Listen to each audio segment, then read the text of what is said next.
ازيكم عاملين ايه؟ بتحس انك بتذاكر وبعد يومين كل اللي ذاكرته بيطير من دماغك؟ طب سألت نفسك قبل كده هل فعلا طريقة المذاكرة اللي بتذاكر بيها دي صح ولا انت بتذاكر وخلاص؟ وهل في حاجة ممكن استخدمها تثبت معايا المعلومات اكتر علشان اقدر افتكرها في الامتحانات او وقت ما عاوزها؟ النهارده هنتكلم عن 5 نقاط لو استخدمتهم هيساعدوك انك تثبت المعلومة بإذن الله وتفتكر كل اللي انت عايزه وانت قاعد في الامتحان بتاعك أو حتى بعيدًا عن الامتحان لو بتذاكر أي حاجة تاني. أول حاجة ممكن تستخدمها هو إنك تربط المعلومة بأي حاجة أنت تعرفها. ربنا سبحانه وتعالى خلّى في دماغنا طرق ربط عجيبة جدًا بنستخدمها وإحنا مش واعيين بيها. يعني النبي صلى الله عليه وسلم كان بيستخدم التشبيهات في كلامه، وده طبعًا علشان المعلومة توصل للشخص اللي النبي صلى الله عليه وسلم بيكلمه وتثبت في دماغه وتفضل مستقرة معاه. في حديث النبي صلى الله عليه وسلم: "المؤمن للمؤمن كالبنيان يشد بعضه بعضا." فدايمًا خلّي في ارتباط بين المعلومة وبين حاجة أنت تعرفها. رقم 2: صلّي ركعتين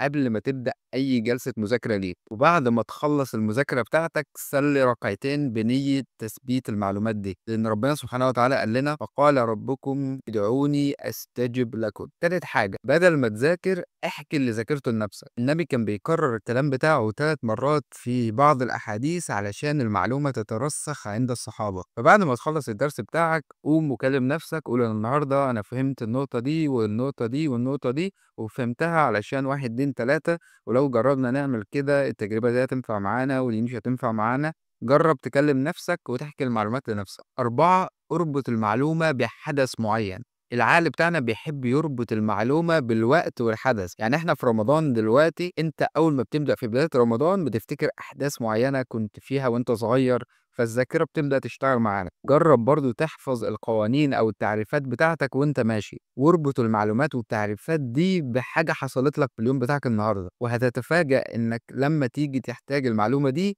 وأول ما عقلك يلقط الحدث اللي حصل لك في اليوم، تقدر تفتكر المعلومة بكل سهولة. وأخيرًا اللجوء إلى ربنا سبحانه وتعالى في ابتكار المعلومات أو في تذكُّر المعلومات. يعني على سبيل المثال قُل: "اللهم إني استودعتك ما قرأت وما حفظت فرُدُّوه إلَيَّ حين حاجتي إليه." لأن النبي صلى الله عليه وسلم قال: "إن الله إذا استودع شيئًا حفظه." فلمّا تسلِّم أمرك كُلّه لله وتيجي تحتاج الحاجة دي وقت الامتحانات بشكل أكبر وبشكل أسرع، تقدر تفتكر معلوماتك وتنجح وتاخد اللي نِفْسك فيه من الدرجات إن شاء الله. جرّب ال5 طُرق دول وشوف نتيجتهم عليك، ولو نفعوا معاك ما تنساش طبعًا تشاركنا في التعليقات، ولو أنت أول مرّة تشوفنا فنتشرّف بإنّك تكون واحد من ضمن العيلة عندنا على القناة. ما تنساش تدعي لنا، تشارك الفيديو مع أصحابك، وتستنانا في الفيديو الجاي إن شاء الله. سلام عليكم.